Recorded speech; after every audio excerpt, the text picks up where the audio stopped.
बोलतो साहेब माझं एक ऐका, आज हे प्रसंग आमच्या घरावरती आले, एकही पोलीस तिथं नाहीये आणि ज्यांनी केले त्यांना प्रोटेक्शन दिलंय. पण त्याच्या घरात पोलिसांनी लपून ठेवलेत का माणसं? मग थांब जरा. मी काय बोलतो, माझी विनंती आहे तुम्हाला सगळ्यांना, हळूहळू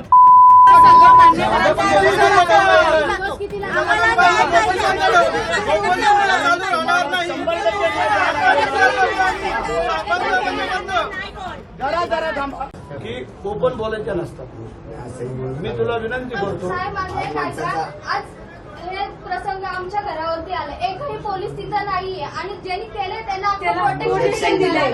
पण त्याच्या घरात पोलिसांनी लपून ठेवलेत का माणसं? मग ऐक ना, मी काय बोलतो, आपली लोक तिथं जाऊन ते ठेवा आणि ह्या बदमाशांना सोडलं जाणार नाही.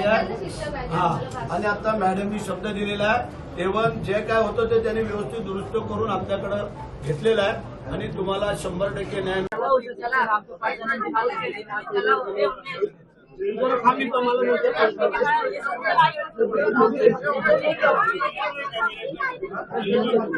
प्लॅनिंग केलेलं आहे की पडद्याच्या आडून त्या सगळ्यांना त्याच्यामध्ये इन्व्हॉल्व केलं जाईल आणि हिरेवरती काय कडक मधली कडक कारवाई केली जाईल. कारण आताच आम्ही शिंदे साहेबांशी कॉन्टॅक्ट करून शिंदे साहेबांनी SP आप्पा आम्हाला ऍडिशनल सगळ्यांना सांगितलं की जो आमचा कार्यकर्ता जो काय झालेला आहे, ज्या अधिकाऱ्याच्या चुकीमुळे झाले तो अधिकारी इथे नाही पाहिजे आणि जे काय आपल्याला न्याय पाहिजे तो न्याय मिळून देण्याची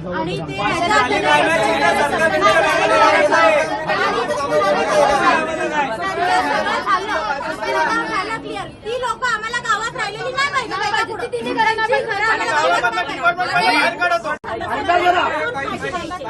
ज्या हिरेमुळे आपल्याला वाटतं हे झालेलं आहे.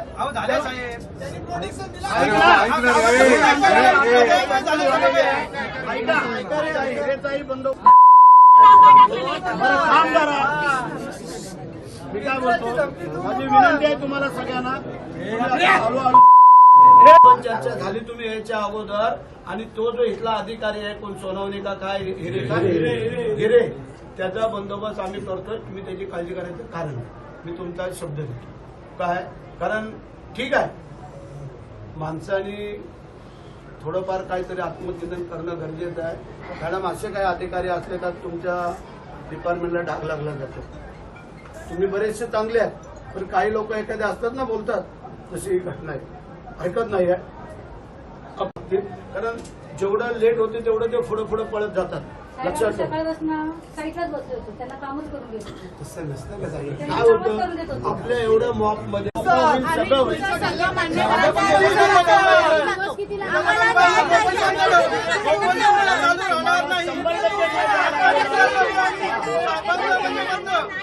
जरा जरा थांबा. माझी ऐका कार्यकर्त्यांना माझी चला पुढे चला.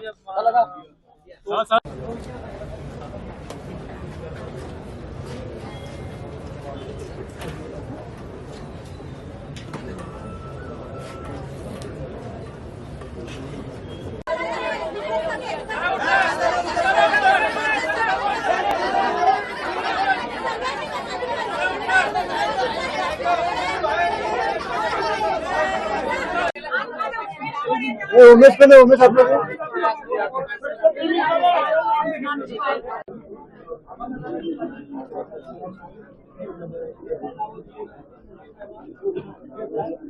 घटना घडलेली आहे. आमचा मंगेश कालोखे ह्याची जी काय निगरून हत्या, सकाळी आपल्या मुलीला मला वाटतं शाळेत सोडायला काहीतरी चाललेला होता आणि जी काय 5-6-10 लोकांनी काय येऊन त्याच्यावरती निगरून हल्ला केला आणि त्याला आयुष्यातून उठून लावलेलं आहे. जे प्लॅनिंग मास्टर आहेत सुधाकर घारे आणि भरत भगत, त्यानंतर ज्यांचा पराभव केला, कारण आमचा हा मंगेशची दुसरी टर्म आहे त्याची नगरसेवक पदाची निवडून यायची, त्याची आणि आता पत्नी. आमदारकीच्या वेळेला त्यांनी एवढं प्रामाणिकपणे काम केलं की माझ्या या खोपोली नगरपालिकेने आमचा आमदार इथून निवडून दिला. त्यामध्ये शेहाचा वाटा आमच्या मंगेशचा होता आणि हे खूपच होतं त्यांना कुठेतरी. आणि त्या अनुषंगाने कालचा जो पराभव जो नगरसेवक पदाचा झाला तो त्यांच्या जिवारी लागला आणि त्याच्यामुळे ह्या मंगेशच्या आमच्या निवडून हत्या केलेली आहे. आज जर आपण पाहिलं तर त्यांचे करते करविते इकडे सभा घेऊन गेले, सगळे गेले आणि कालपर्यंत जे काय दुसऱ्यावरती शिंतोडे उडत होते ते आज त्यांच्या कार्यकर्त्यांनी काय केलंय हे पण त्यांनी पाहावं की एका गरीब कुटुंबातल्या आमच्या या कार्यकर्त्याला त्यांनी आयुष्यातून उठवलेलं आहे. आमची पोलीस स्टेशनला, पोलिसांना, आमच्या SP सगळ्यांना विनंती आहे की जे जे आरोपींची नावं याच्यामध्ये झालेली आहेत, आलेली आहेत, त्यातला कोणी सुट्टा कामा नाही आहे आणि यांना त्वरित अटक होणं गरजेचं आहे. आणि म्हणून आज जर आपण इथं पाहिलं तर इथं 2-3 हजार लोकांचा मॉब, महिला भगिनी सगळ्या सकाळपासून थांबल्या. आज मी असेल, आप्पा असतील, आमचे पदाधिकारी, कार्यकर्ते सगळ्यांनी येऊन त्यांची आता समज काढली. ते कोण इथं हलायला तयार नव्हते, परंतु पोलिसांना पण काम करण्यासाठी मिळायला पाहिजे म्हणून करता आम्ही त्यांना सगळ्यांची समज काढली. आता आम्ही बॉडी मंगेशची खालापूरवरनं आता आणतोय. त्यानंतर आम्ही सगळे तिथे जातोय आणि त्या ठिकाणी जाऊन त्यांच्या कुटुंबियांचं सांत्वन करू.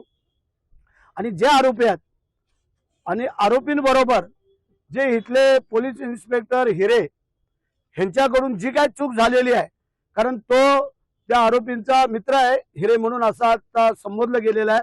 कारण त्याच्याकडे काल तक्रार दिली गेली, त्यांनी तक्रार घेतली नाही आहे. कारण आमच्या मंगेशला कळलं होतं की आपल्याला मारण्यासाठी यांची प्लॅनिंग चालू आहे, म्हणजे त्या हिरेनी. परंतु हिरे हा त्यांचा मित्र, त्यांच्या पार्टीला बसणं, उठबस करणं, त्यांच्या सगळ्या गोष्टीला, आणि म्हणून करता हिरेवरती पण कारवाई व्हायला पाहिजे असं माझ्या तमाम कार्यकर्ते बंधू भगिनींचं म्हणणं आहे. आणि आमच्या SP मॅडमना पण म्हणणं आहे की ज्या हिरेने हलगर्जीपणा केलेला आहे त्याला त्वरित इथून निलंबित करून याला इथून बदली करून द्यावं अशी आमची विनंती राहील आणि आमच्या मंगेशला न्याय द्यावा. सर, यामागे मास्टर माइंड कोण असण्याचे संकेत आहेत काही? मगाशी जे काय आम्ही सांगितलं ते पोलीस तपासामध्ये होईल, परंतु सुधाकर घारे, भरत भगत आणि ही जी काय मंडळी आहेत, कारण यांच्या जिवारी लागला आमदारकीची पडल्यानंतर आणि खोपोली नगरपालिका हातातून गेल्यामुळे जे काय त्यांच्या जिवारी लागले हे मास्टर माइंड आहेत, मगाशी सगळ्यांनी सांगितलेलं आहे. तर माझी डिपार्टमेंटला विनंती आहे, जी जी नावं तुमच्याकडे आलेली आहेत त्याचा योग्य तपास करून कारवाई करावी अशी आमची विनंती आहे.